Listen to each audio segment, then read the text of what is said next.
So if you'd like, Fel, would you like to open up this discussion on the study that we watched last night?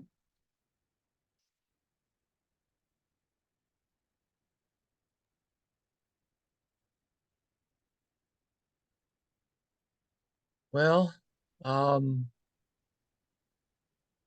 uh, the reason that this study seemed new to us, um, and why I didn't feel like I saw it was because I didn't.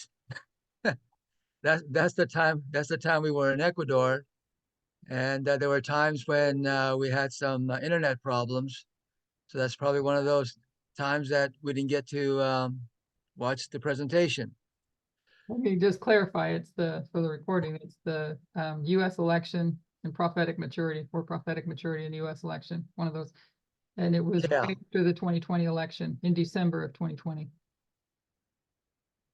Okay. yeah, yeah. So there's a lot I mean, we watched it last night. I watched it again this morning, and there's still a lot I don't understand. Um, but but definitely the things that she brought out, Elder Tess brought out, you know, we need to look at the prophetic events with maturity and understand it as adults and not as children. So there's there's a lot to learn there, and there's a lot I didn't understand, especially when it comes to uh, uh, can't remember exactly what she said, but it was when she was talking about Polk and Zachary, the presidents Polk and Zachary Taylor, and President Biden for our time, and I still didn't understand where when she said that Democratic Party had to choose a person to run for president who knew they would be elected. So I think I'm still confused.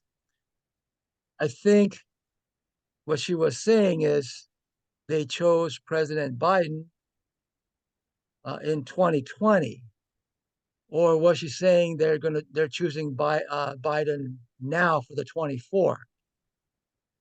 That's the part I really didn't understand, because President Biden really doesn't, um, what's the word she used, ascribe to all the Democratic political views, but they had to choose him because they knew that he was the only one that was capable of winning. So was that for 2020, or was that for now, 2024? I'm looking back at the time and then looking at where we're at today. Today, for some reason or other, makes it easier for me to see. And I don't know if this is going to be correct or not, but part of the discussion today makes it easier for me to see that the real distinction of if you if you have a third party candidate on the ticket and people that don't want either one of them vote for that third party, then that plays a role in who's actually going to win or lose, because it might be Biden, who would generally support the Democratic side, go for that third party, which means the Democrats lose and you concede that power over to the dictator that's at hand. So I can look at it through 2024 for that. We're looking back at 2020, because I think at the time I'm thinking it sounds so wrong to vote for somebody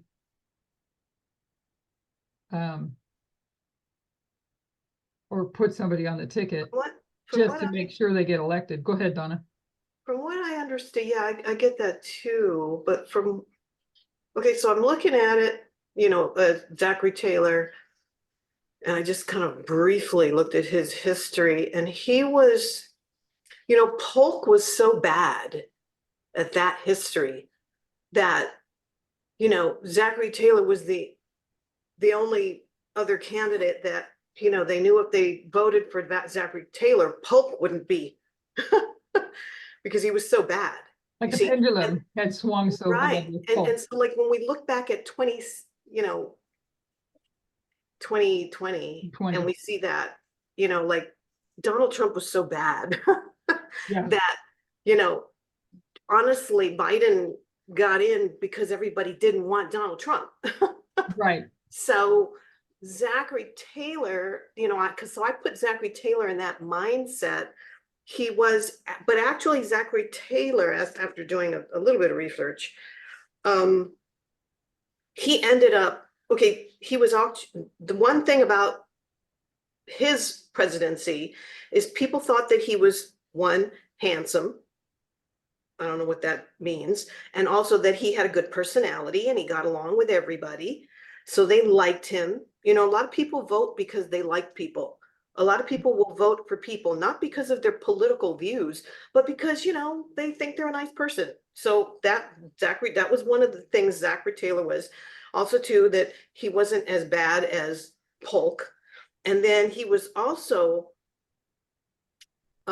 he was a Democrat, a Northern Democrat, but yet he favored the Southern slaveholders. So I could imagine maybe wealthier people because the slaveholders were wealthy.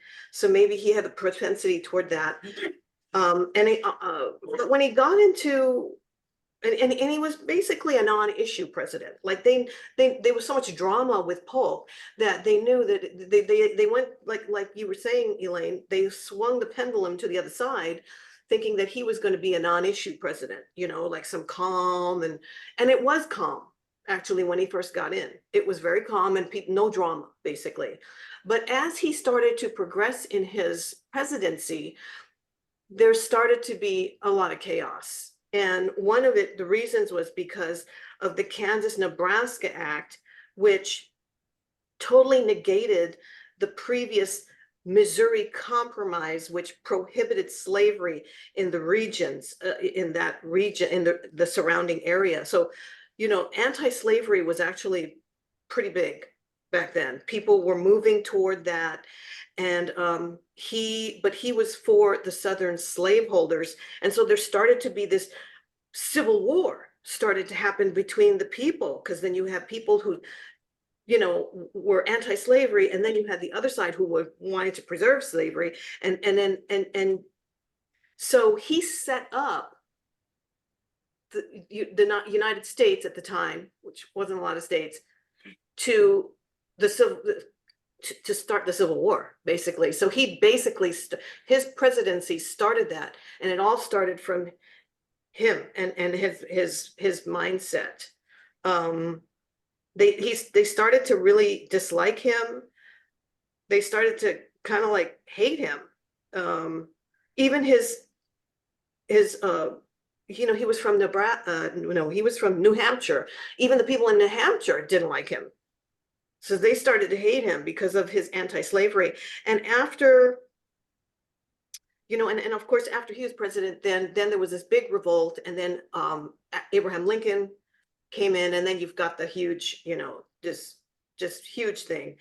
And then when Abraham Lincoln died, people really loved Abraham Lincoln, and they started putting up American flags. There was like this patriotic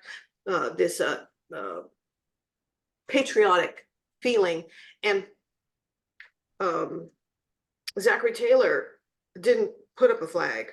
He didn't want to do any of that, and they actually, a mob went to his home and called him out and said, "Why aren't you putting up a flag? Don't you love your country? And aren't you?" He goes, and then he basically said, "Well, my service to my country is evidence of my patriotism, and I don't have to put up a flag." So he had this kind of, kind of aloofness about him that people didn't really like, but basically and he also had, along with his presidency, which some people say that he was actually the worst president, but that's, that's different people's opinions. But he actually, hold on, forgive him, I can't just. Oh yeah, so his presidency was looked at as very tragic because of the disparities between the anti-slavery and slave. That was a big thing right then at that time because of the Fugitive Slave Act. Also, he empowered the Fugitive Slave Act, everything about slavery. And so there's a lot of just civil war. And then that went into his personal life. And he had a lot of tragedy. He had 3 children and all 3 children died. And then when he became a president, he had just lost his children, and it's like it was this total tragedy. And even his wife, like eventually, she ended up dying. I don't know. It was just total tragedy his whole life. And so anyway, that was his thing. So I don't know if that really. Well, Biden had lost his children too.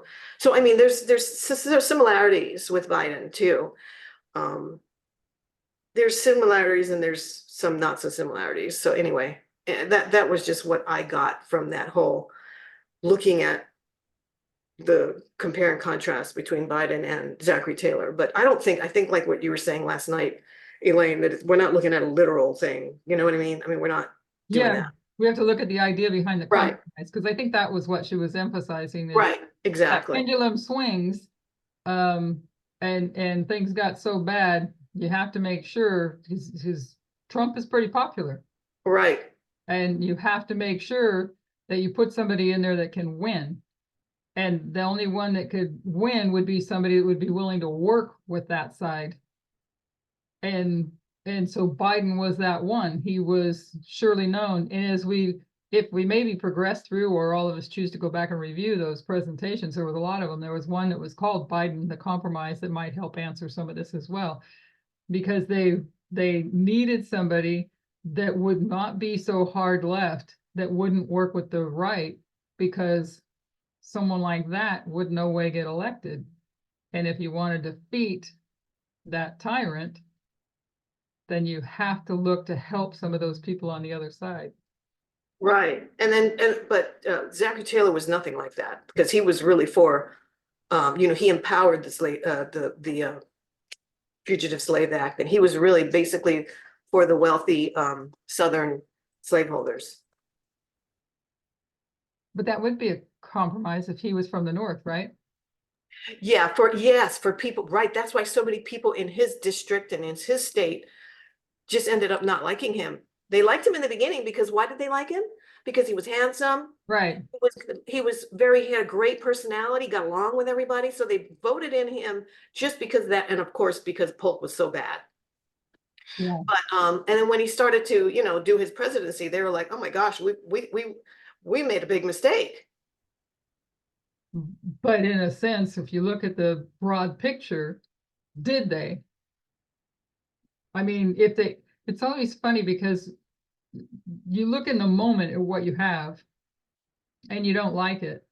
And you don't look back at that moment in the past as to why you chose what you chose. They chose what they chose because Polk was so bad, based on what you're saying. And I'm looking at that in terms of Trump.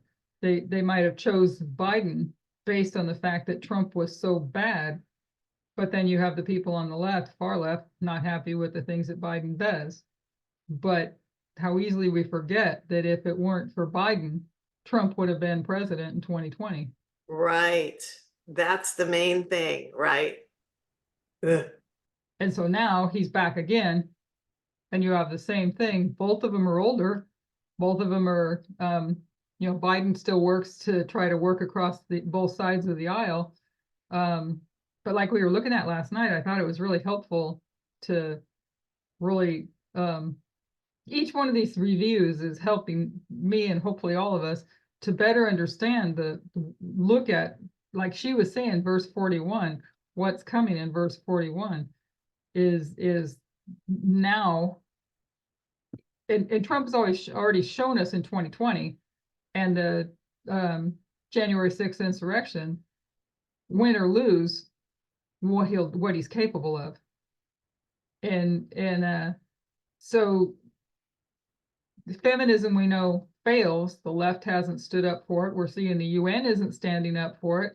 We see what the Catholic Church, where their stance is on feminism. We see where the Protestant America is on feminism. And Trump is just going to be the vehicle to explode it all into verse 41, where you have now the dragon, the beast, and the false prophet. Trump being that representing not Trump personally, individually, but the United States represents that false prophet, and they'll be against women's rights. I had another thought at the beginning of that, but I lost it. Go ahead, Phil. The thought that I have is when she said that, when Elder Tess said that Polk was a turning point. Yes. Right? So to me, that means it really doesn't matter who wins, whether it's Trump wins or whether Correct. Biden wins. It doesn't matter, because Polk was a turning point. Trump was the turning point. Correct. So whether he gets reelected or Biden gets reelected, it's going into that Trumpism direction. It's the Civil War. You know, it's and there's no stopping it. The 4-year reprieve I see as a opportunity for people to have a better view, gain clarity if they would, an opportunity anyways to gain clarity. And then I do have that article that I pulled up that we'll go through whether we do it now or later, but that article on that breaks down all the things that he said and done in the past, in the past when it comes to being a dictator. And I read something this morning that's John Bolton. Everybody remembers John Bolton? Yes. Yes. Yeah.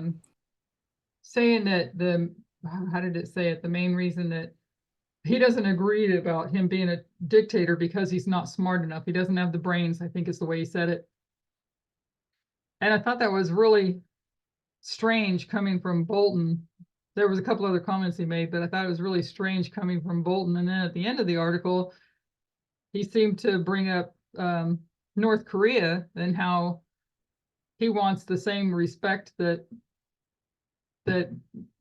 North Korea gets, the Kim Jong-un, is that how you say his name? Gets. And so I was kind of confused when I saw that, because it didn't seem like he saying one thing and then saying another. But he seemed to be saying that to say that Trump is a dictator is not correct. And I thought that was really, these people are definitely highly educated compared to any education I've ever received. Yeah, yeah, that statement was ridiculous. But what Fel said, I just think that has a lot of credibility because, let's say, because of course Donald Trump was the turning point president. There's no way we're going to go back. It's just getting worse. Even the fact that Trump has not been in politics at all, really. I mean, you have him on with his court things, but he hasn't. But it's the movement, their movement, that conservative right-wing extremism has not gotten better. It's gotten worse. Mm-hmm. And so, like Fel was saying, even if he doesn't get president, it's not going to change. In other words, the turning point has already happened. But also too, Elder Parmenter mentioned that in order for the Sunday law to happen, correct me if I'm wrong, you have to have a Republican president. Yeah. So I'm just more leaning toward the fact that, prophetically, Donald Trump pretty much has to win. I mean, Yeah. I hate how much I just hate having to think that. Otherwise, if he doesn't and Biden does get in, then we have to wait another 4 years, because Elder Parmenter said you have to have a Republican president.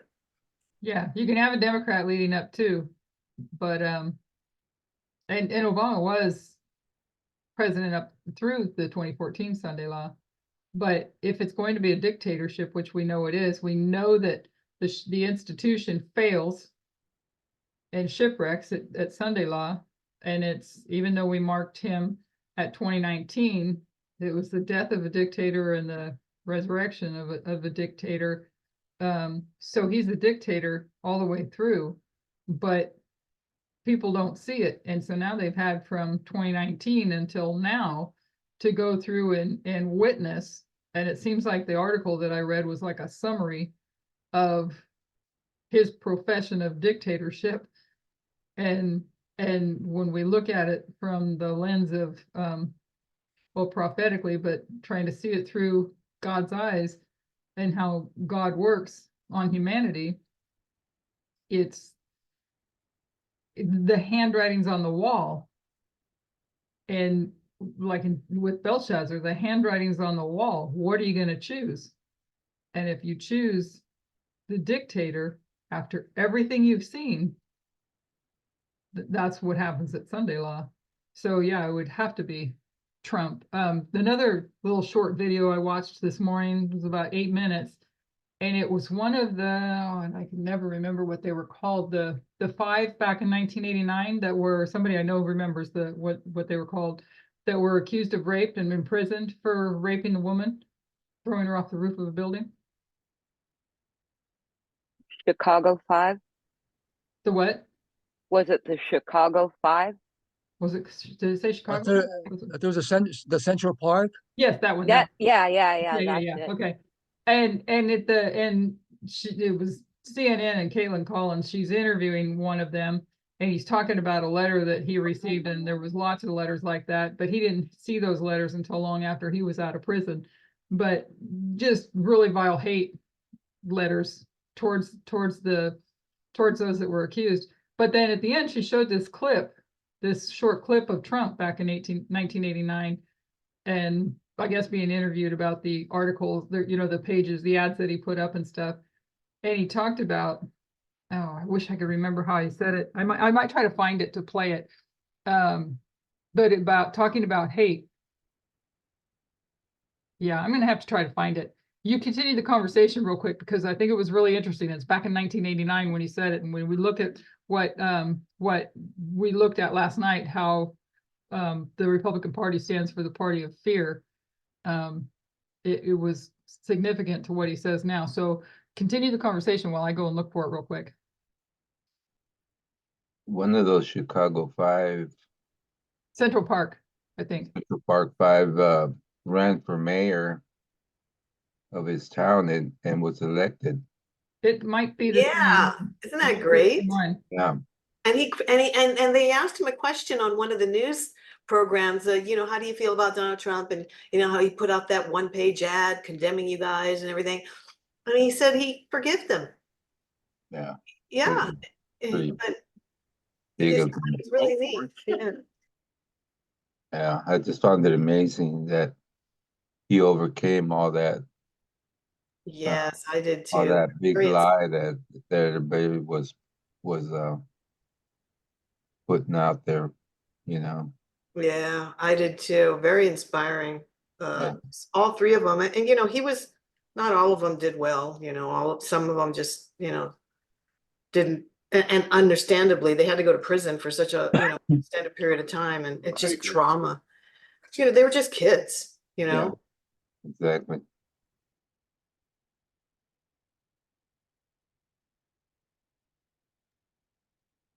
So when Elder Tess mentioned that Daniel 11:40 exploded, and 11:41 is exploding, which is the Sunday law, and we know that we're living in the cusp of the Sunday law, and I think she mentioned that nothing to do with the Sabbath Sunday. I'm not sure if that was in this, but we know it has to do with equality, um, women's rights, So what do you say? Racism, sexism, and homophobia in that order. Right? That's what she said. Racism, sexism, homophobia. So it's exploding.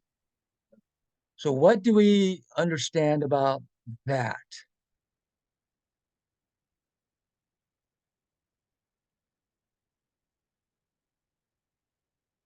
I'm just putting out the question. What do we understand about racism, sexism, homophobia? That's what she seems to saying that we need to understand. That they're exploding, is that what you said? Yes. One thing The is that understanding, the latter rain and the outpouring of the knowledge that we have now has matured, is basically what she's saying.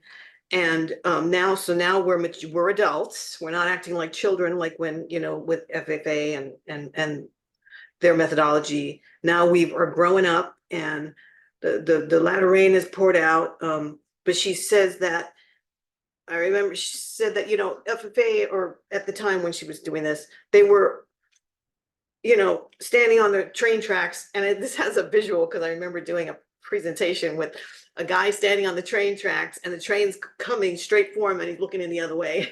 So they're going to be run over, which, that's exactly what happened. But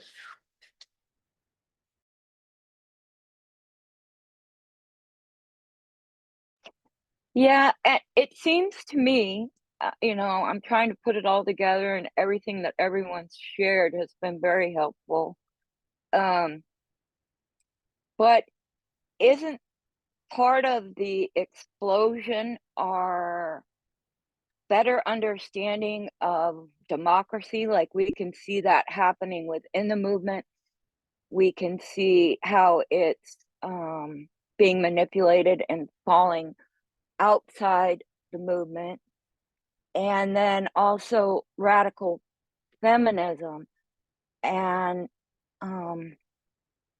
seeing the lack of empathy for humanity, period. Not just women, but I can't help but think, whether Trump was president or Biden is president, the United States, I think it was this morning I saw that we're sending billions now, billions to Israel with bombs and planes.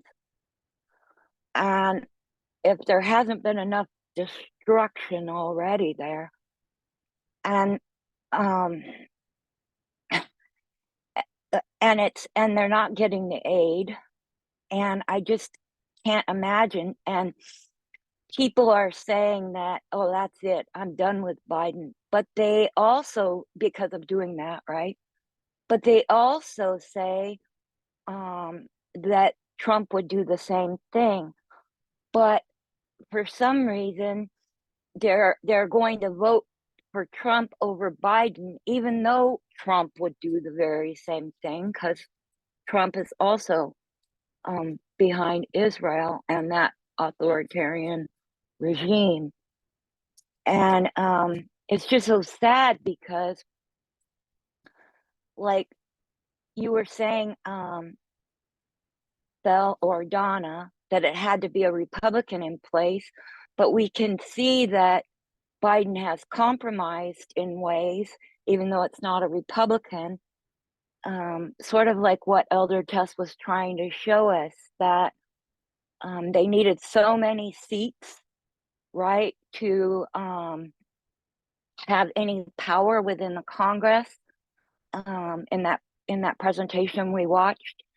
And we can see the war that's gone on now, because the Democrats had lost their power within the Congress, and what a nightmare mess it is.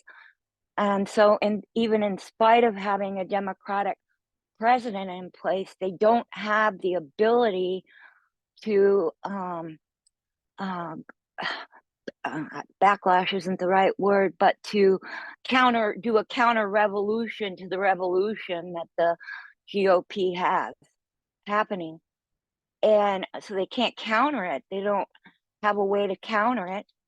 And so you can see it sliding in regardless of who is in place. And then I just can't help but think of the Project 2025, because that is like, it's like that is the institution that is being set up for when, the election, I guess. But then you also asked a question, Phil, and I keep thinking about it, because you asked the question about how do we see that Sunday law. And because of the fact that 2014 showed so many events as the Sunday law, Elder Test made it prominent to me, I think for all of us, that it wouldn't just be one event, that it, because we had to look at 2014 and all the events, right? And we have witnessed all these kind of events already occurring. I mean, like what Penny posted about the UN being in charge of, you had that on the board last night, Saudi Arabia. And what we're seeing with now the stoning of women from the Taliban, and what we're seeing in the United States of the overturning state by state of the women's rights to choose. And then you had the invasion of Ukraine, because I think that was part of 2014, right? And now we have this with this whole mess with Palestine, and that goes back to World War II. And you just see this crumbling, and all these things that are happening to me seem like the cup is filling, that when we get to whatever it is that actually will mark that we've finally arrived at the Sunday law, if you know what I'm trying to say, there will have already been all these events in place filling the cup. So that will just be like the cherry on top to complete it, because I don't see just one event being the one. It's all of the things that we're seeing that are adding up to it. And when you mentioned looking the wrong way on that track, Donna, I think back to our childish understanding of the Sunday law. And the people within the Seventh-day Adventist structure, and many of whom we still know and love, who are still looking for that literal Sunday law, are missing all these events. And many of them voted for Trump thinking he would protect them from the Sunday law, completely backwards. And anyway, so those are some of the thoughts I'm trying to coordinate and express better. I don't always feel that I have the skill to express clearly what I'm trying to say, but I hope by taking the long route, I made some sense, and maybe somebody can pick it up and make it clearer. But I really do see the cup filling all along the way. I do If that too. makes sense. I totally do. Susan, I totally understand everything that you just said. I think we all do. And when you're saying, bringing up all these issues that you just brought up, externally, all these things that we're seeing, it triggers, again, I go back to Zachary Taylor, and in his, when he became president, it was all calm. And then all of a sudden it started to get very, like fighting, and it was a precursor to pretty much the Civil War. So when we look at what's happening today and all the issues that you brought up, and this is, Donald Trump isn't even president. Okay, and this is all happening. This is not just happening in America, it's happening all over the world. So, and Donald Trump, again, is not president right now.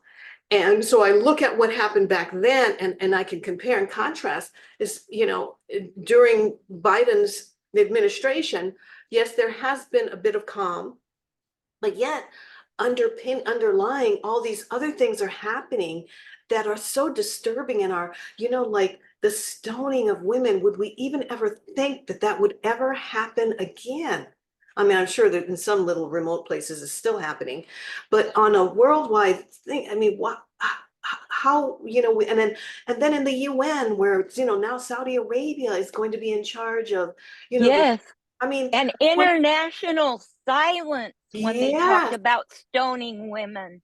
Right. And would we ever think that, and then the silence that's, that silence that is so deafening that people aren't willing to stand up and say no.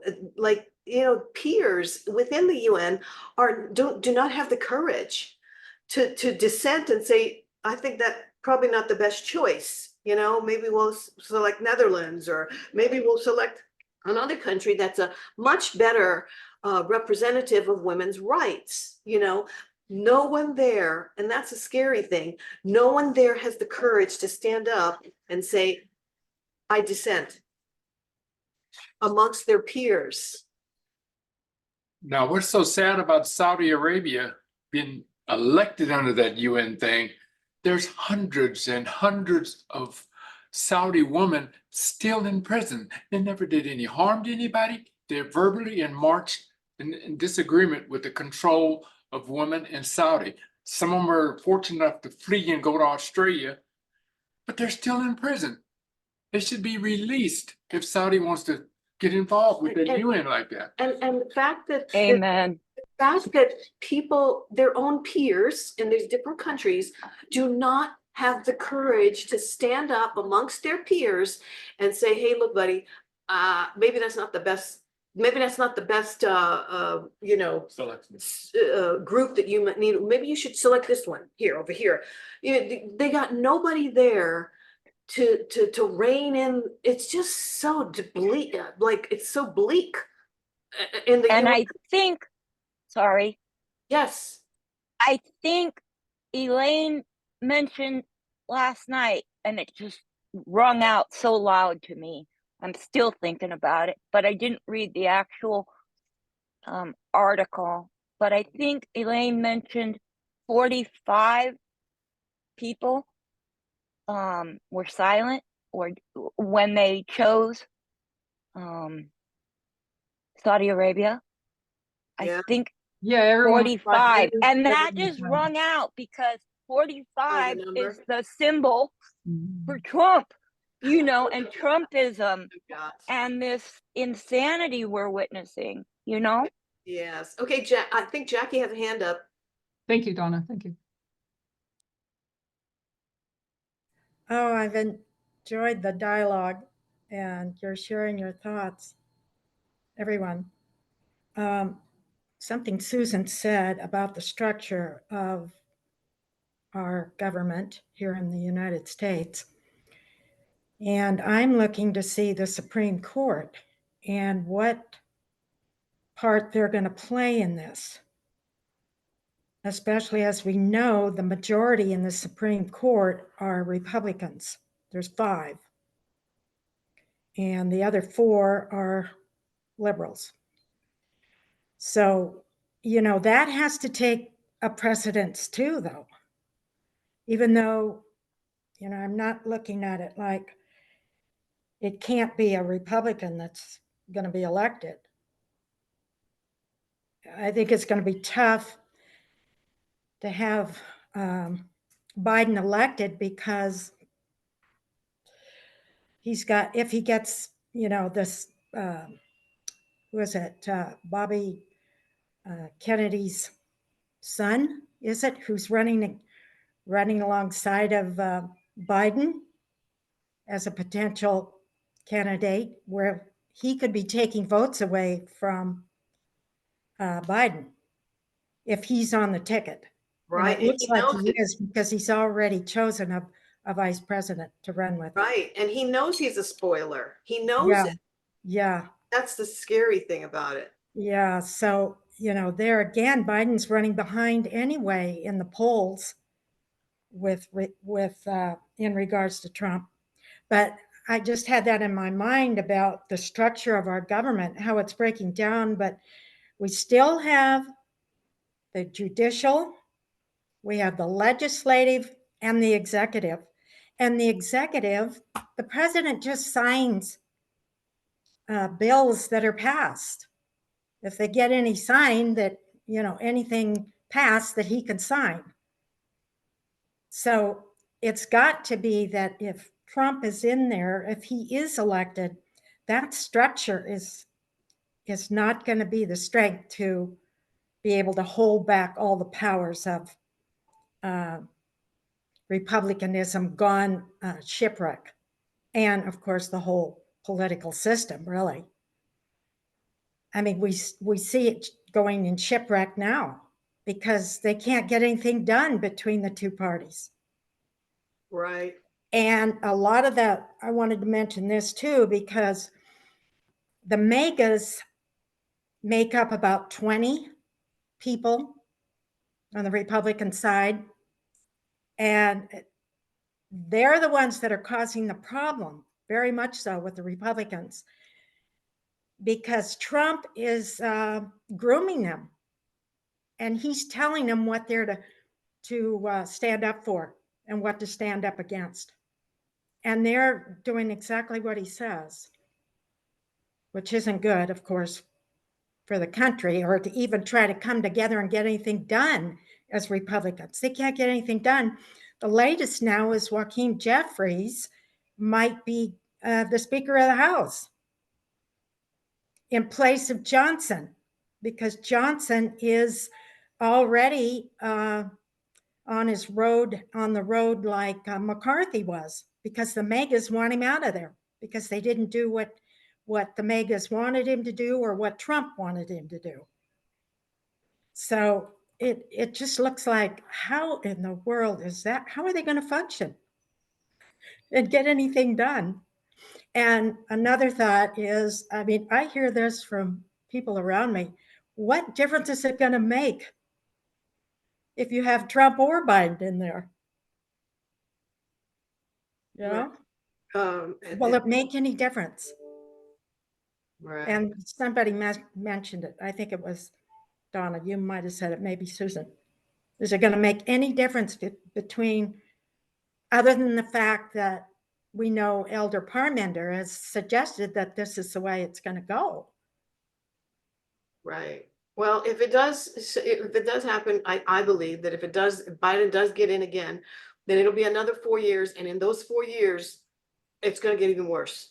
I mean, because if this last 4 years. Don't you think there'll be a bloodbath if Biden gets in? I mean, either way, Either way, there I will be. see destruction, Yeah. and I Yeah. see Yep. Project 2025 as this business-like, I don't know how to put it exactly, but like people will embrace it because they've got a structure that will put organization back in this destroyed system we're watching destruct. And so people will want some kind of stability. And I think of Mighty Mouse when I was a kid, right? Here I come to save the day. You know, here comes Project 2025, ready to do the cleanup for this destruction we're witnessing occurring. That's what that's what I see. I could be wrong, but that's what I see. And I just think of this because we know democracy's falling, and it would never be under Trump. With 2025, it's autocrat. We see that, even Yes. the regular news channels are saying this, that democracy is falling apart. Even MSNBC hired that election denier recently. I can't think of her name, Rona McDaniel or something like that. Yeah, she And was with Trump. She was absolutely yes, totally with and Trump. MSNBC, and you have Rachel Maddow coming out against them hiring her on air, and all of those people began to speak out because she's an outright traitor. And so finally MSNBC, took her away. But you can see that they're ready to capitulate over. It's only you know what I mean? Like the big money is ready, like MSNBC was ready to go with it, Yep. except there was some voices that stood up against it. But we know those voices are going to get silenced because that's one of the things that they do is they silence the protesters, and that means they will cut the journalists. I think they cut Edie Madan or whatever his name is recently too. A lot of people were upset about that, and like what Russia did. And we're the opposite sides of the same coin of Russia, king of the north, king of the south. So what we have seen happen in Russia, we have to know is also happening and going to happen here, right? Yeah, Because exactly. so they're gonna cut the voices that are dissenting, and they won't allow, like we saw when Trump did the St. John's, when he held the Bible up when he was president, and he went in front of the St. John's Church with the Bible upside down and backwards for his photo op, and he tried to use the military to clear out the protesters, and they were peaceful protesters. But I think there was like one general or a couple that were like not realizing that was what they were being called to do. But anyway, we got a taste. I think they tear gassed those people so that Donald Trump could have his photo op. And that's a brief taste of what they're going to do. You won't be able to protest. They're going to crack it down. Yeah. We're going to have courage to speak up. Courage. It's Can going to we, take. if we could, Phil has had his hand up as well for a bit. Yes, thank you. Yeah, thank you. Great, Yeah, great I'm sorry, I was trying discussion. to be polite on it, but I wanted to Yeah. make sure that we get to all of us. Yeah, thank you. So, boy, there's just so much that was just said. I can't even begin to know where to frame my thoughts here. But I want to read. I want to just read this portion here. So, Al Wasil is the chair of the Commission on the Status of Women. It was endorsed by the group of Asia Pacific states of the Commission when the outgoing chair, the Filipino envoy to the UN, Antonio Manuel Lagdameo, asked the 45 members if they had any objections. There was silence in the chamber. so we got the UN here, right? Right. So we got the number 45, which could have a prophetic significance. But then taking the UN as a whole, right, we know they were silent until there were some, I guess, call it bash, when the women were being raped. Right, the UN didn't stand up for them until there was such an outcry that they finally spoke out. and now UN is putting this Saudi Arabia in charge of women's rights, and we know that women's rights is connected with human rights. If no women's right, no human right. Right. So we take that with you. I think this is something that we need to stay abreast on, because there's the UN, which is the dragon, and then we have the beast. And we need to, I think, dig a little further into. I mean, with surface, we know that Francis is for, quote unquote, women's right, in a sense that it's very cultural, right? They're very nurturing. They're good for baby making. in that sense, right? And then the uh, prophets, right? They're having women's, what do you call it? Not women's rights. What's that document they've been working on since 2022? Can't remember the document. Human rights? None of those those states are having for women's rights, and they define women as having A Women's Bill of Rights. Oh, right. Women's Bill okay. of Rights, Defining a woman. right? Defining a woman. So these three, though they may not be friends, though they not be colluding with one another, they're talking, behind our backs to set this all up. We know each of them has a work to do, but the work that each of them are doing is all the same work without really even talking to one another, without even being friends with one another. Each individual organization, UN, the Pity, and the Apostate Protestants, even though they're all doing separate work, they're all doing the same, all coming together, the same ideology. So, as Susan has mentioned, no, no women's right means there's no human rights. So, as these protesters at Donald Trump's photo op, as they're all getting gassed, anybody who stands up for any human rights, any women's rights, any LGBTQA rights, we're not going to have any rights. Period. We're going to be gassed, and that was just a small sample of what is to come. Yeah, I want to point out when you bring up the UN and the women, the group that did not, or that division of the UN that did not speak up about the rapes. This goes back to something Christine put in the thread. The reasoning that I think I saw what they were saying, maybe somebody else has it, understands it differently, but the accusation anyway was because these were Israeli women, and that they were prejudiced against Israel, which takes you back to race or nationalism, with the suggestion being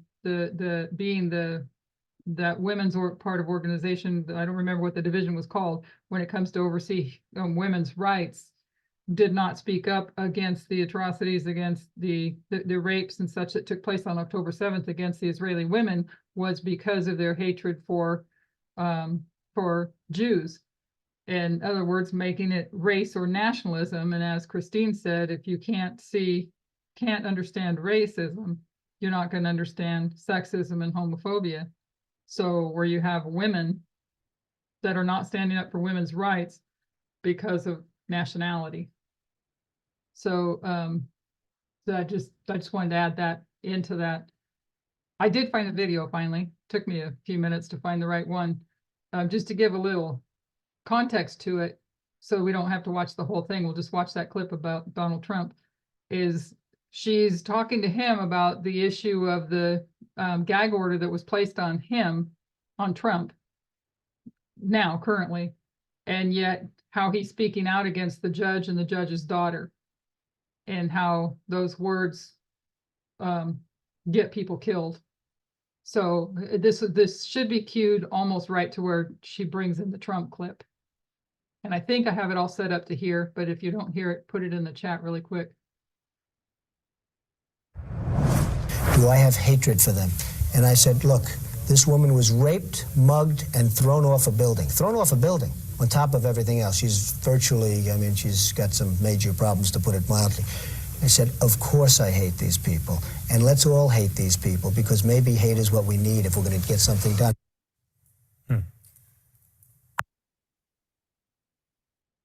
So maybe hate is what we need if we're going to get something done. And he's definitely, that was 1989. Oh boy, that is something else.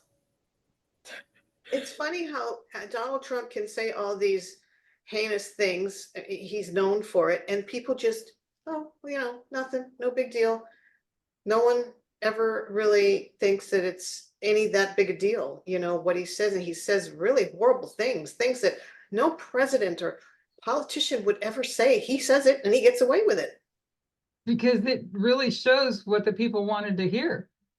Really, there's a good fair portion of the United States that was waiting to hear such things to be said. Right. That empowered them. I think it shows his ignorance by the statement that he made. And I don't think he thought it all the way through. But since he's kind of a sensationalist kind of person, he doesn't mind saying those kind of statements because he has no consequences for it. I kind of think he knows what he said. I think he showed his racism. It's something that God knows whether he did it purposely or not. But I think when we juice it all down, what's going on and what has gone on and what's going to happen,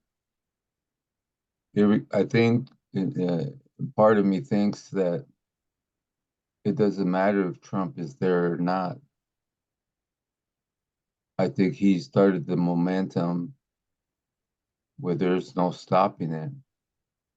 He's awakened part of the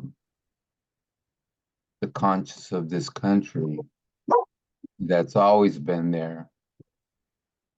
And I don't think anything is going to stop it. They're just going to keep going on continuously with or without him. He's awakened an evil part of America that will be America's destruction. You're right. I agree. I think it's just it's like a freight train, and you can't. How easy is it to stop a freight train? Yeah. That it's not. It's gonna crash. Well, I will made a statement and stop and take your time and try to analyze it.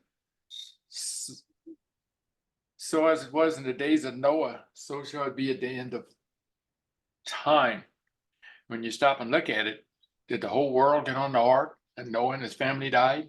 Or just Noah got on the ark and the whole world died? So the percentage of people's mindsets are just stuck in a lost mode. Yeah, that's sad. And what did Elder Parmenter bring out is the sign today. What was this? What was the sign of Noah? What was the sign that was given that people saw in Noah's day? The ark being built. The ark, yeah. The ark being built. And so what's the sign today, as he put it, that's being ignored?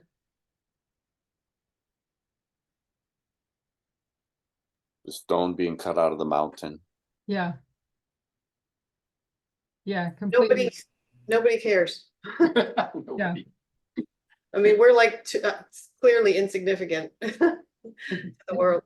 The mindset is so deep into their biases.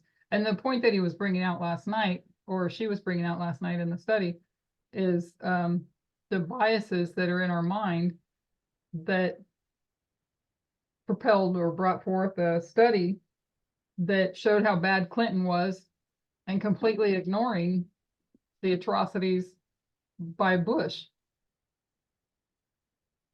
So our biases can give us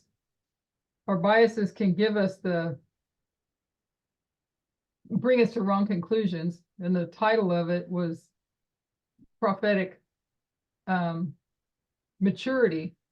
What does it mean to be today, as we look at it today, where we're at today? What does it mean for us to have prophetic maturity?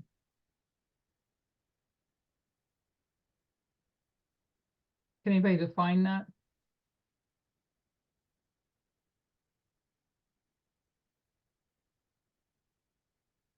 Well, you have to read correctly. You read correctly? You have to see correctly. So, we'll make a list here. So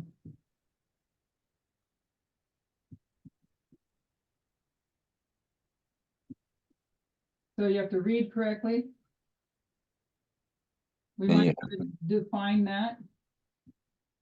And we want to see correctly. I think we need to define these, what they mean. What is- Well, if you put them all together, you're gonna come up with the correct methodology to decipher what God is really saying through his prophets and through the Bible and the spirit of prophecy. And if you Yeah.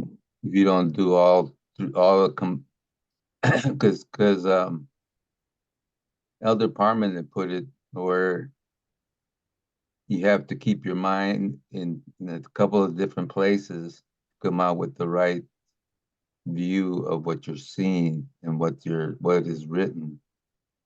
I remember, I forget what presentation he put that in, but it just stuck with me because if you don't, like Phil brought up the slow brain, and if you don't put your brain in the slow brain mode, you're going to come up with wrong conclusions or jump to the wrong conclusions, I should say.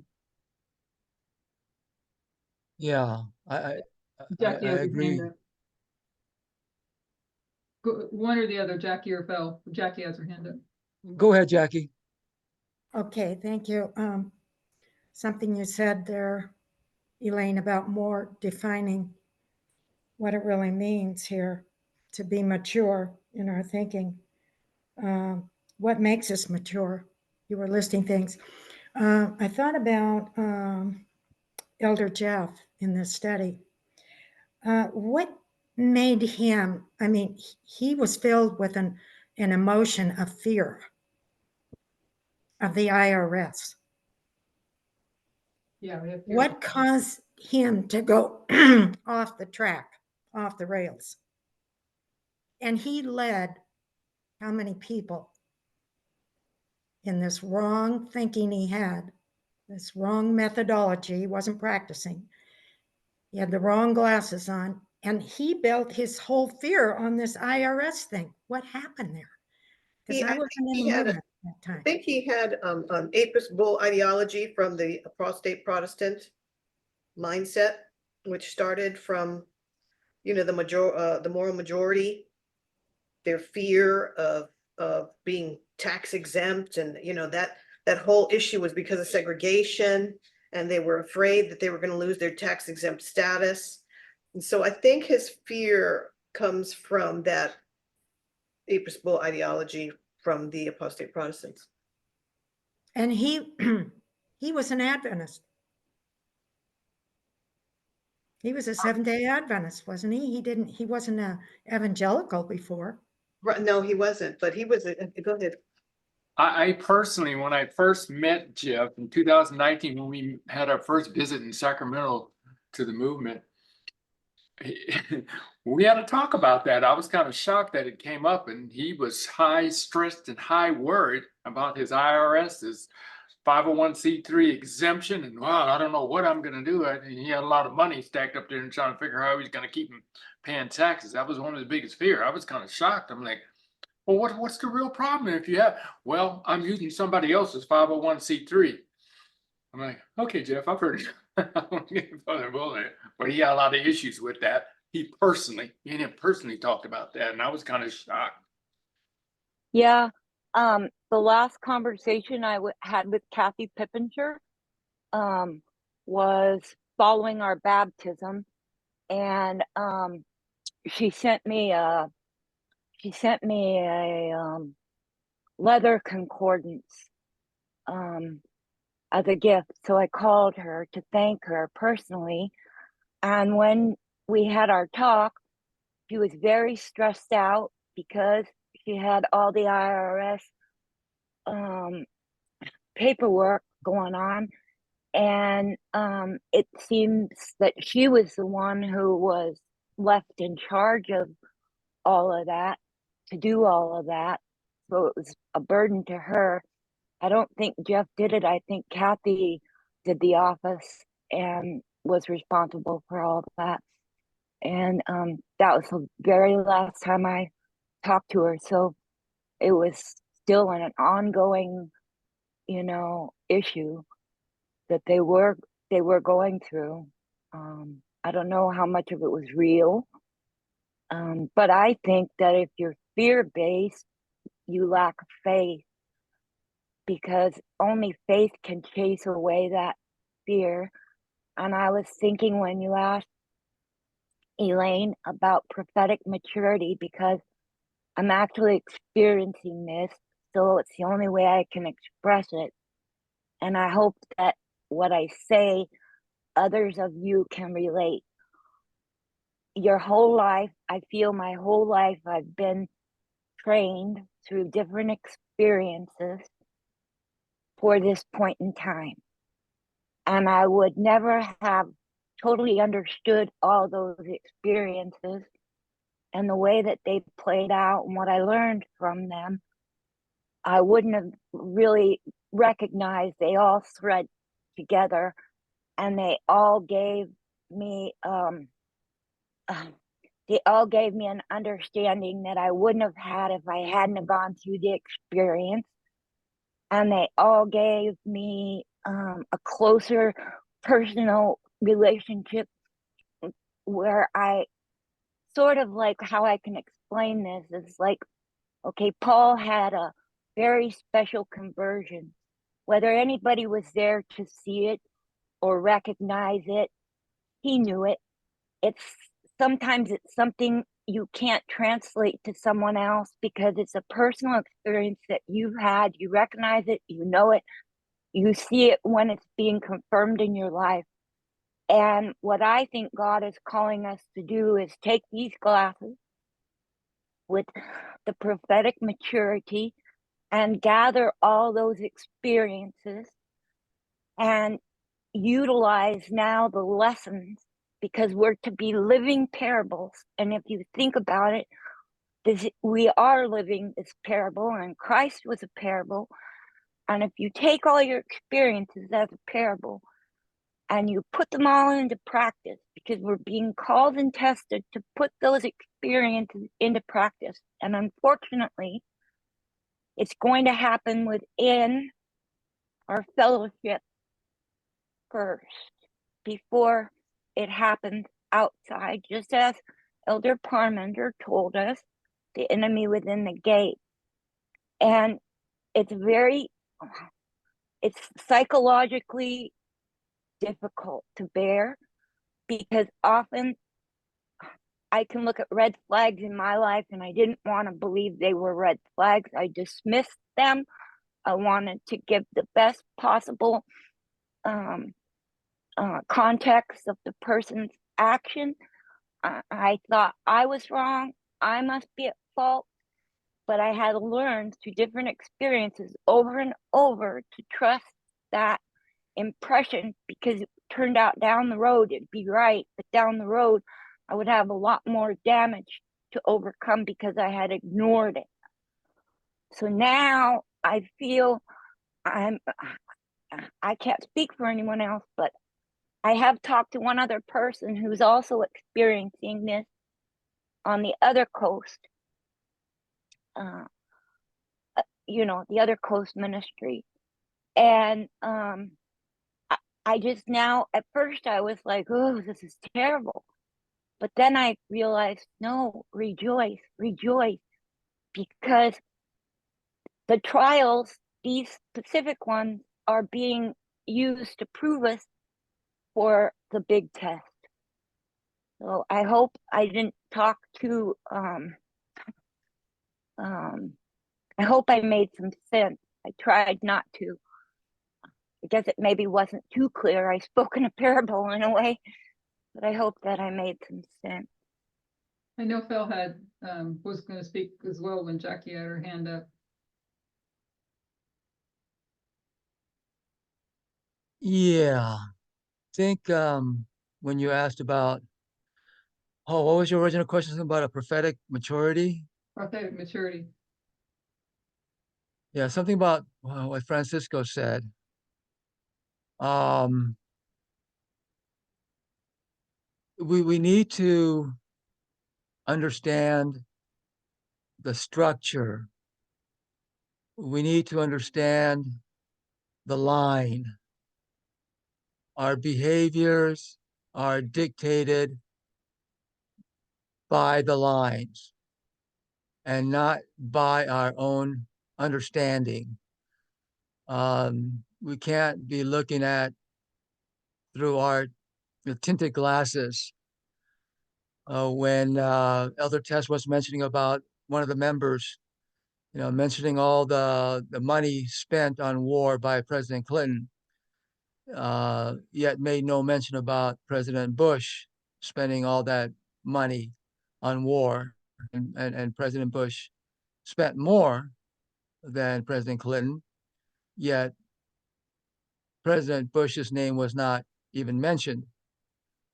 So I think we also need to be careful not to look at things through our own implicit biases, preconceived ideas, but to trust the lines and know the structures. And I was gonna add one thing that said, because I agree with you, Phil, is when it comes to fear versus faith. And I don't know if this is entirely the right way to say this, because that is what the Bible tells us. It is what we need to do. But what do we base our faith on? When Elder Jeff was fearful of the IRS, why was he fearful of the IRS? What was he missing that caused him to be fearful of the IRS? He hadn't embraced God's truth. What And truth is when that? we see the lines, it shows the character of God.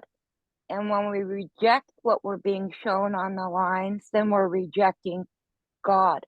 And if we're rejecting God, how can we have faith? What do we have faith in? Ourselves?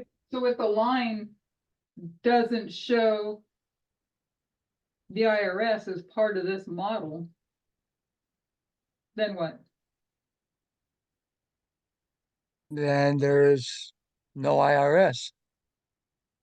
And if you continue to go on your way, that you should fear the IRS, even though the IRS does not fit the model. Then you're looking at things through your own tinted glasses and you'll be led astray. And then wouldn't that be considered idolatry or idolatry because you can't serve two gods? So what does read correctly mean? All good things, but I think that we have a problem defining these in our own personal lives and studies. What does it mean to read correctly?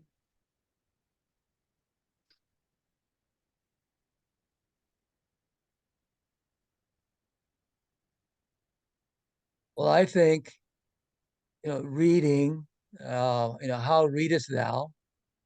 I read it through our own personal views, tinted glasses, or thus saith the Lord, or understand the parable methodology, the literal to symbolic, spiritual to or natural to spiritual.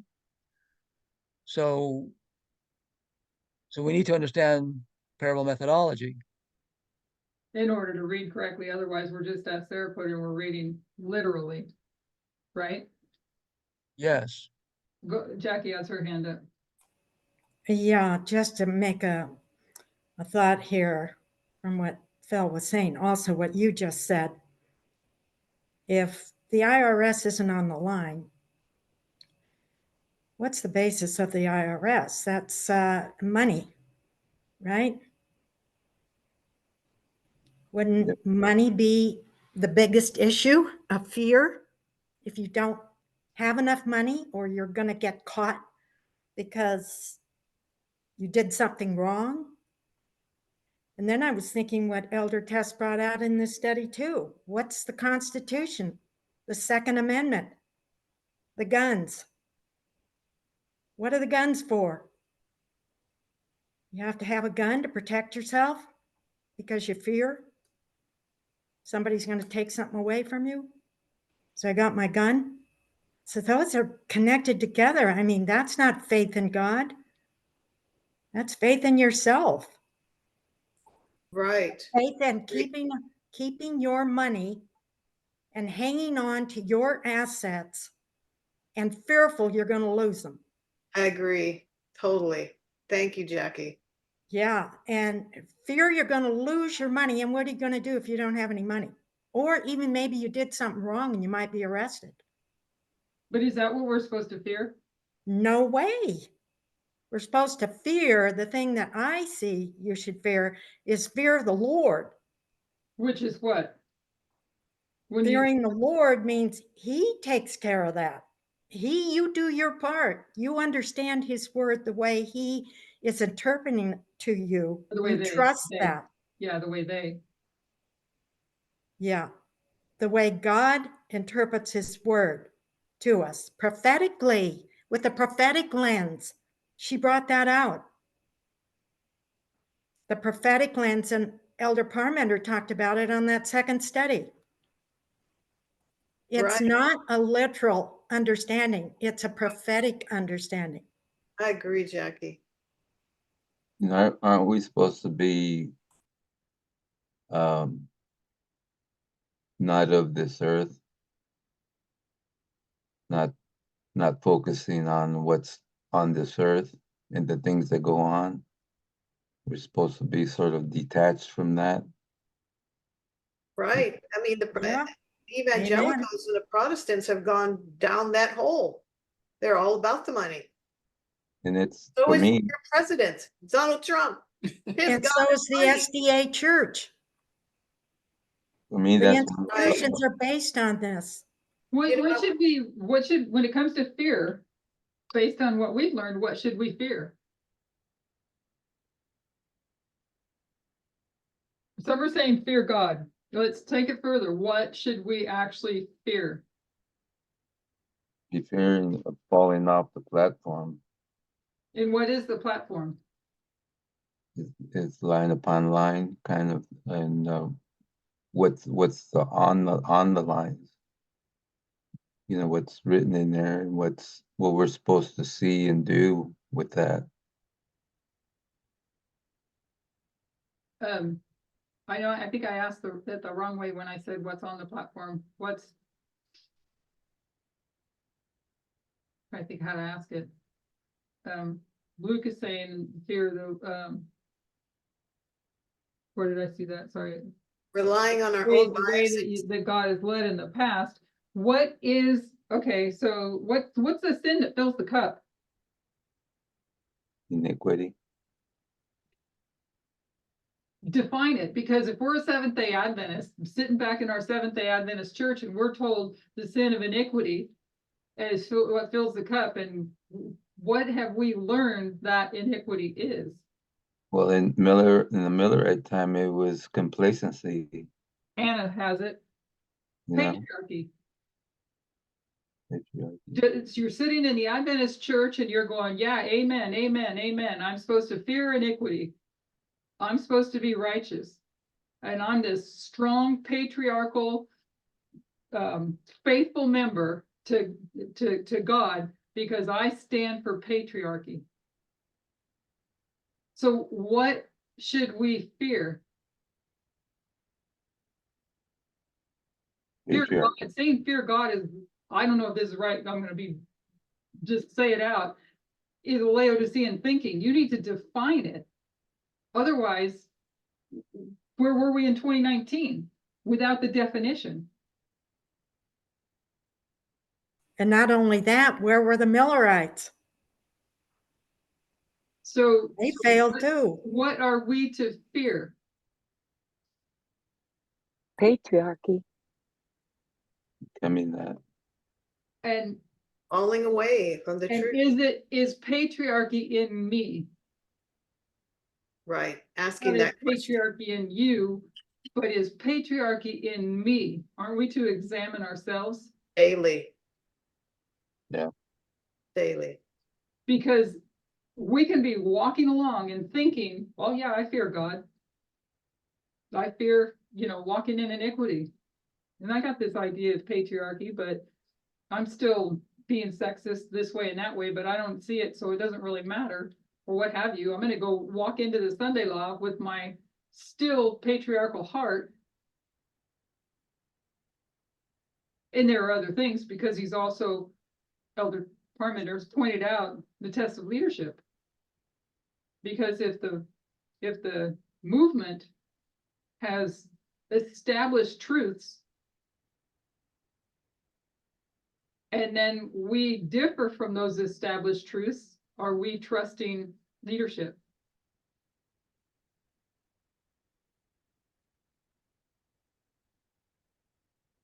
So we've got a lot of things to think about, what fearing God means to us. And it can't be as simple as fear or faith-based, because you can say you're going to walk by faith, but if you ignore this builds our faith, right? The structures that have been given to us, the lines that have been given to us, are what develop faith in us and what expels patriarchy from us. So Elaine, Yeah. so when you're finding the fear of God, so would it be fair to say that if we are defining the three angels message, that it would be, something like fear the patriarchy that's in you, do right is something like uh, equal rights, um, because that's what you're going to be judged on.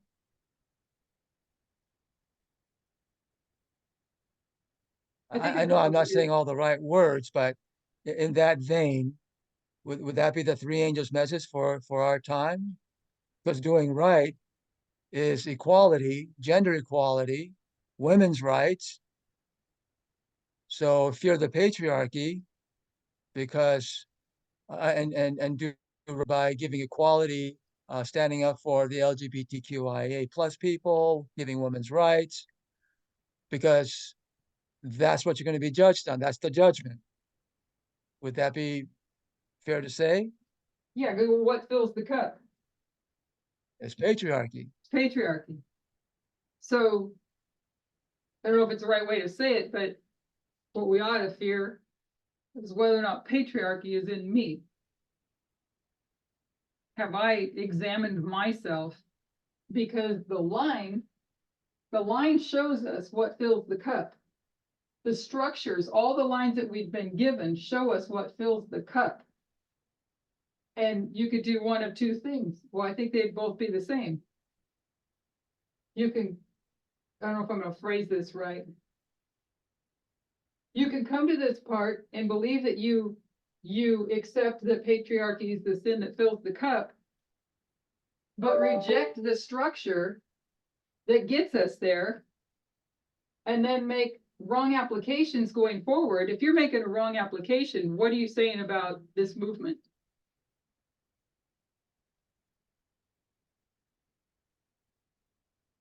You don't trust it. You don't trust the methodology. Or you're not. Well, or you're I not- would like to put a caveat in that, Sure. because Elder Parmenter told us that we're mandated to pick up the tools and not be afraid of making mistakes. So I would say that sometimes a mistake could be made without intentionally meaning to. It's and in the application, but that's part of learning.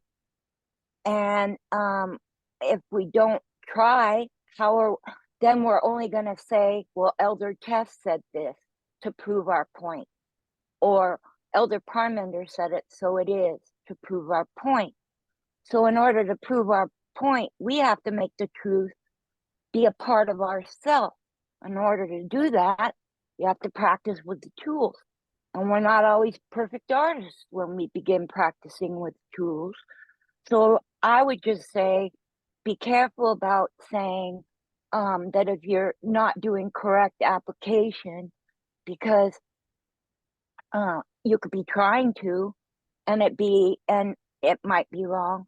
But then I would say people need to lovingly work with the person if they believe that, and not just shun the person as if they did it on purpose. So I agree. I agree. it makes you too afraid to even try it when you say, if you make a wrong application, you're going against God. Then people are like, well, I don't want to go against God, so I better not even try. So what would You be know, the answer? we have to try. What would be the answer then? What would be the answer? Because I know I've made mistakes all along the way. What would be the answer?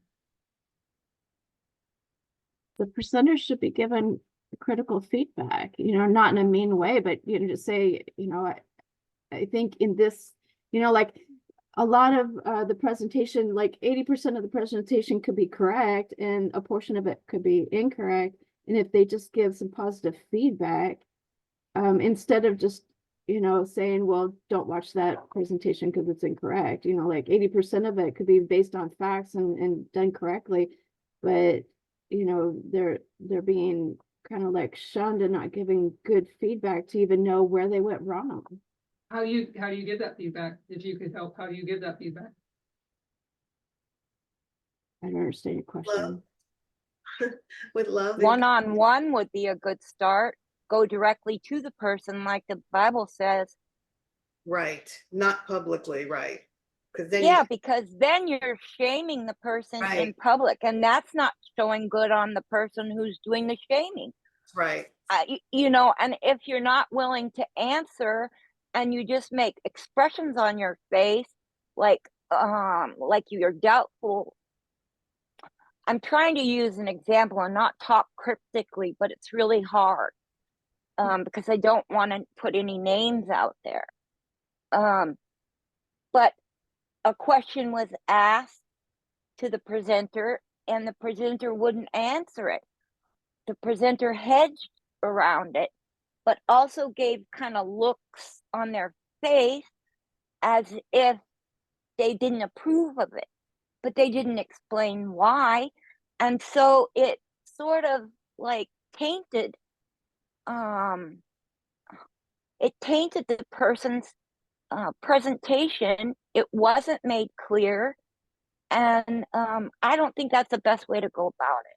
So I think it needs to be handled one-on-one. I mean, let's be straightforward. Time's too short to dilly-dally. People's lives are at stake, and we should care more about each other right now within this movement so we can be a strong unit. They tried, Elder Tess and Elder Parmenter tried to go to Elder Jeff to explain where he was going wrong, but he wouldn't accept it. And that's why they taught it through a presentation cryptically, right? And not so cryptically. And it seems to me right now that people are doing presentations to explain away what's a couple of the presentations that have happened recently, instead of going to the person directly and saying, this is where I think you're off a little bit. Right.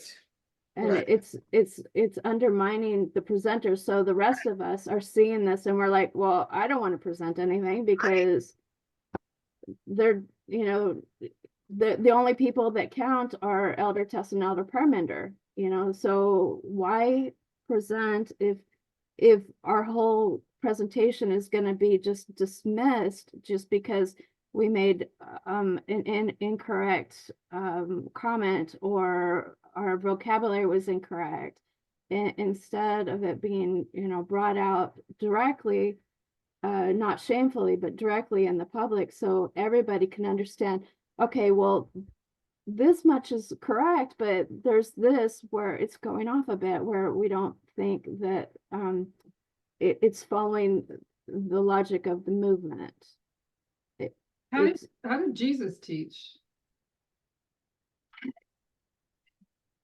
I believe that he went to the apostles and gave them the straight.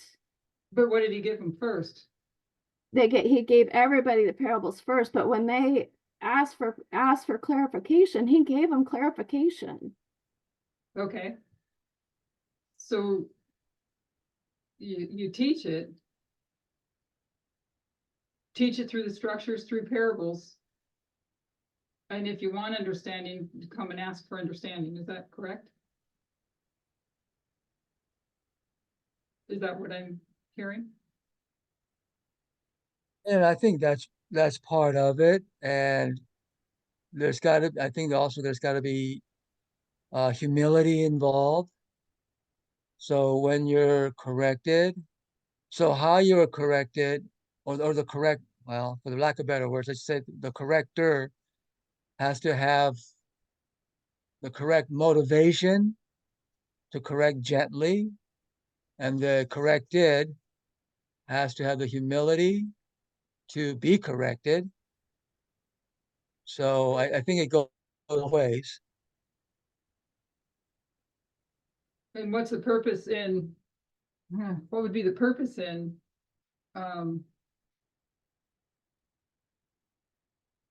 thinking back an example that I've seen. I don't remember where Elder Parmenter said it, but I think that we've all witnessed him saying this before. Going back to Mark Bruce, we've talked about this before. I myself I admit I've made many mistakes. I kept trying to come up with, I had immature thinking, and I probably still do. Immature thinking. But I have come to a place where it's like, I'm fearful of application because I know I'm not capable. So the only thing I can do is just teach what the structure, what has already been given us. That's all I can do is teach what's already been given us. And I really am fearful of application. But when he was side by side with Mark Bruce, and Mark Bruce was teaching, this is a different scenario than where we're at today. But Mark Bruce was teaching error. And I want to say nobody teaches error purposely. Maybe some do. I don't know, but I don't think that that's the case. Maybe some do, but I don't think that's the case, that everyone teaches error on purpose. I think that we are honest members that want to really understand. I believe every one of us wants to understand. And so, but what Elder Parmenter said is he would just come out and teach the truth. And whether or not anything had transpired prior to that, like a one-on-one discussion, maybe that happened, I don't know. Maybe a one-on-one discussion happened, and maybe that one-on-one discussion went nowhere. And he continued, Mark Bruce continued to teach his error. I don't know. But when God uses the parable methodology, I'll be honest, I feel like sometimes it's been frustrating coming to this point along the journey, because I know there's something being said that I don't understand, and I need to understand it. And then I feel kind of helpless on my own that I don't understand, but I know I need to understand. And it's a struggle along the way to get here. And what I only feel comfortable with is teaching what has already been established. Going beyond that, I can't do that. I can't do that. So I don't know if that helped at all with any of this. That does help. And I'm kind of what I in the same mindset as you are. I don't I try to stick, I don't, with the application thing, I don't feel comfortable with that. I just, I'm, just like kind of want to stick to the presentations and align with that. And, also too, it's always good to have to have a close friend that's maybe a leader in this movement that you feel comfortable with, that you can go to ask them, hey, could you check this out?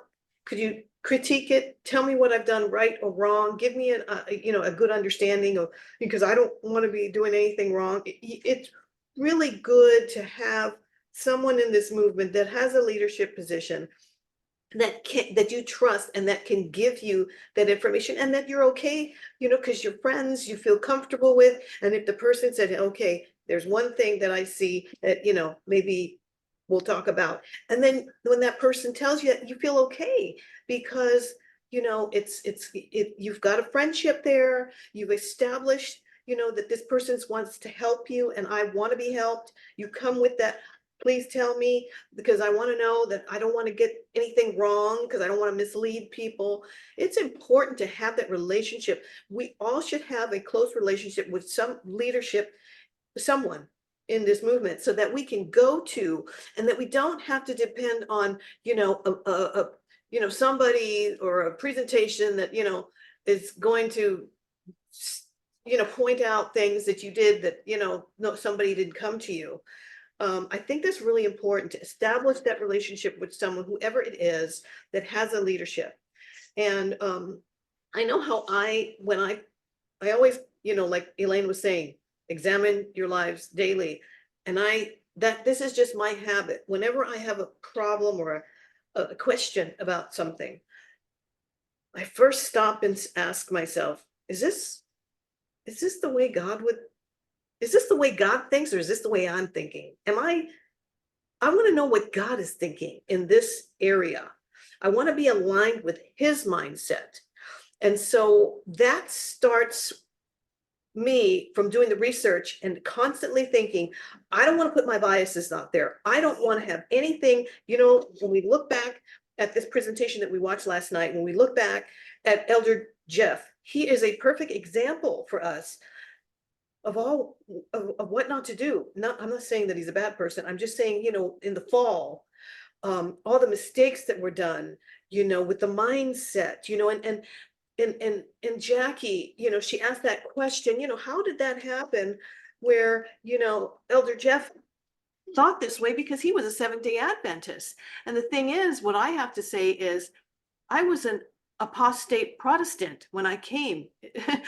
And the person that brought me into the Seventh-day Adventism was Walter Weiss. And the reason why I clinged onto Walter Weiss' teaching is because it was exactly the same teaching that I got in my apostate Protestant teaching. He got that from apostate Protestantism. And so when I heard his stuff, I was like, oh my goodness, this is the truth. That's what I thought. And so I just jumped into Seventh-day Adventism. I didn't even care, because it was the message that Walter Weiss had that was so identical to what I was taught in apostate Protestantism. So what we, when we ask ourselves, or when we say, how could this have happened with, Jeff is a leader of a movement that is not a apostate Protestantism. Well, when I came into this movement, and I was, I met Renee, and I was telling Renee, and I was listening to the preachings in the church, and I was telling him, hey, this is apostate Protestant. I get this in Protestantism. I would tell him that, well, there's nothing different. I was really disappointed, because I wanted something different. I wanted, I love the tradition, the unique doctrines that the Seventh-day Adventism had, back in the day, when people actually, the doctrines of old. And I was just so bummed to think, my gosh, it's basically apostate Protestantism. So, these things happen. You check and double check, pray. When you pray, ask God, Lord, do I have your mind? Am I thinking the way I want to think and choose picking and choosing my biases, because I don't want to. I want to throw that out. I don't care about what I think. I want to think the way you think. Give me that mind. That's what I do. And so once we learn, I'm gonna let her tell you what we did with Walter Weiss tapes. In Oh yeah, that just went in the dumpster. Recycle- Hundreds of dollars. the recycle bin. Mine But too. anyway, Mine too. So trying to address the comments here. And confessing myself of having many of my own, I'd have to go, I wouldn't go here, obviously, but in this area here, having my own ideas. And I've confessed this, I don't know if with everybody here, but I think some of you know this, but even when it came to, I think it was in Cottonwood, for anybody that remembers going back to Cottonwood. When Elder Jeff was talking about, people are saying that Elder Parmenter and Elder Jeff are teaching two different models. And I didn't understand. I did not understand. And, you know, and I put that fear is in me today, that as we approach the Sunday law, what if I still don't understand? But what has always cleared me up, what has always helped me from any wrong understanding I had, or any wrong application I might be exploring, whatever has come from me, I always go back and review. And I do my best, kind of like what Donna's saying, I go back and review with what mindset am I? Am I in my own mindset, my own? And by the way, there's not just the visible biases within us, but we have unconscious bias. We all do. And that could be a whole nother study for somebody that anybody wants to pick that up. We could have unconscious bias that is within us as well. But what always corrects me, if I allow it, is lying. So I could look back on what Elder Parmenter said about with Mark Bruce. It was, you know, you have the correct methodology being taught, the correct application being taught, and then you have Mark Bruce teaching something that doesn't fit the structures. For me, I would have to have the humility to say, wow, you're right. What I'm thinking doesn't fit that structure. And I have been through that humiliation process many, many times. And it's very, very painful and embarrassing. And so I understand that it can be very difficult. But what is it that, going back to, I'll not say it the Lord, what is it that helps us? What is it that sets us free?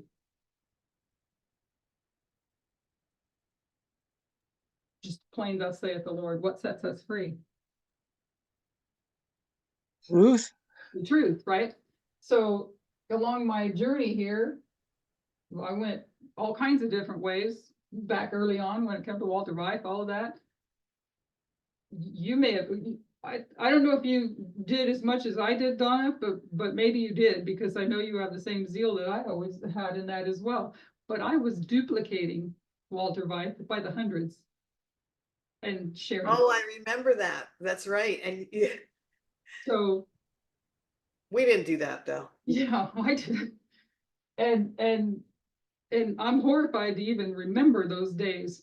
And it was beyond Walter Weiss. There were many other things that I shared. And what good was that doing anybody? And it was doing. Elaine, Yeah, I just want to share that enlightenment doesn't occur in a lightning flash.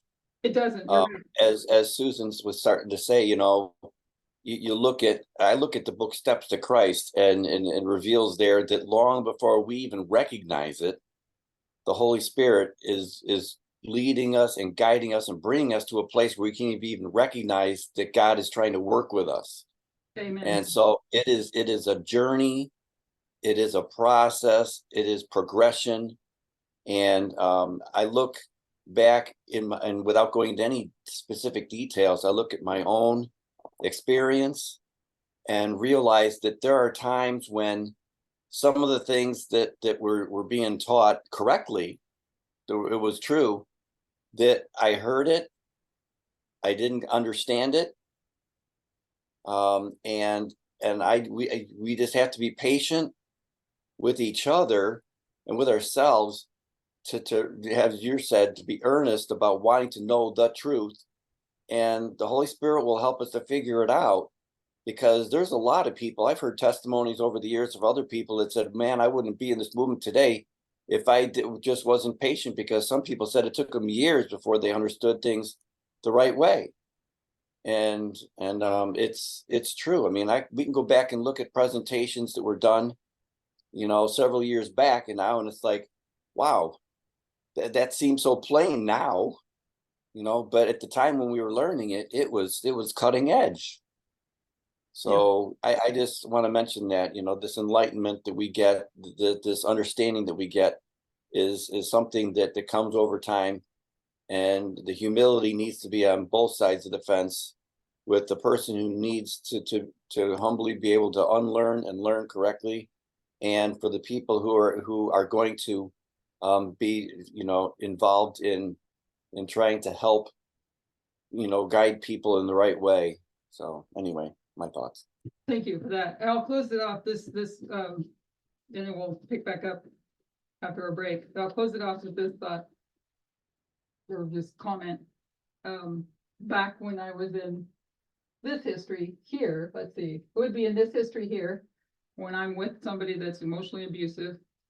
And I've shared this with kind of openly before, but one of my sisters was always telling me that I have to learn to like myself. And I would always tell her I like myself just fine. And she would say, well, if you like yourself just fine, why do you let him treat you that way? And that made me so mad. All the time. I mean, she said it to me many times, and her and I just actually recently had a conversation about this again. It made me so mad because I didn't want to hear it. I was like, you don't understand. You don't understand what this is about. You just don't understand. So you're saying what you say, but it's because you don't understand. And it took time for that light bulb to go on. She was trying to direct me to the answer. She was trying to help me, but I didn't see it. So I think that all of this has been good discussion and prayerfully helpful for all of us, myself included. Because I think that it's safe to say we all care about one another. And that each one of us would try to help another wherever we could. But like me, back in this history, was I ready to hear it? Am I open to hear it? Or am I so steadfast that she just doesn't understand? You probably deep down knew that what she was saying had some validity to it. You kind of knew, but you got angry because if you knew it at that time, that would mean you'd have to do something. And it's not easy changing your whole life. Like, that's not an easy thing to do. Right. And the same thing can apply to us here, that sometimes the only way or the best way a person might hear is to just, we teach it, because that's what helped me. That's what, in all this history here, what has kept me steady, prayerfully remain steady on the narrow path, is any of my ideas that I've come up with. The lines actually, it was the better I understood the lines, better I understood, and I'm not good, and I'm not going to make application, but because I know I'm not capable of that, but I at least am capable of understanding, I think thus far, the lines and the structures and what the structures have shown us. And so when the structure is laid out the way it's been laid out in the movement, then I'm able to say, oh, you're right. And that might be a hard moment, like it was for me back here. It might be a hard moment but for me back here, I got angry. But when the light bulb went on, what am I telling my sister here? I'm still thanking her today for what she said to me back here. Even though she didn't address it directly, she was addressing it because she cared about what I was involved in. And I'm still thanking her today for that approach, even though it may have been a painful way to go about it. it was an approach that eventually the light bulb went on, and it was very healthy for me. So, but anyways, I thank you for all the input and the discussion. I don't know how much we got into the discussion of the actual presentation, Phil, but I hope it was helpful to at least take more of this to get to the full cup and who's going to be working in this history here. That's the main thing we want to be able to see, is who's working in that history there. So, and I know that Susan's upset. If Susan would be willing to close us in prayer, I would like to invite you to, if you would. Did you say I'm upset? No, I don't know if you are or not, but I know with the words that you were saying that there's something bothering, and I just wanted to open it up. I'd like to have you close us in prayer if you're comfortable with that. Sure, I will. Oh, thank you. If we could all bow our heads. Dear God in heaven, thank you, Lord, for leading each one of us to this place. Thank you for putting each one of us in each other's lives, Lord. Thank you that we're beginning to feel comfortable enough with one another that we can open up, and hopefully, Lord, it doesn't become a battle or argument. And hopefully, Lord, everyone can hear what's trying to be expressed. Please continue to keep us humble, Lord. And please don't let any of us slip through your firm hold, Lord. And help us all to grow up and be prophetic adults. And thank you for all the teaching and the instruction and the leadership and the beautiful experience, Lord, that you have given us. It's unlike any experience I've ever had in my life. And so as we go on to break, Lord, continue to have us meditate upon these things and continue to keep us in the fellowship of your Spirit. We pray in Jesus' name. Amen. Amen. Amen. Thank you.